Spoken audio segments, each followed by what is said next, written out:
दिनांक 9 डिसेंबर 2025 रोजी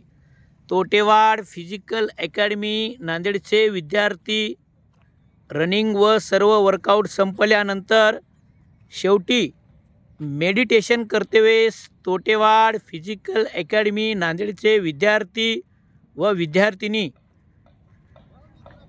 दिनांक 9 डिसेंबर 2025 मोदी ग्राउंड येथे तोटेवाड फिजिकल अकॅडमीचे विद्यार्थी व विद्यार्थिनी मेडिटेशन करतेवेळेस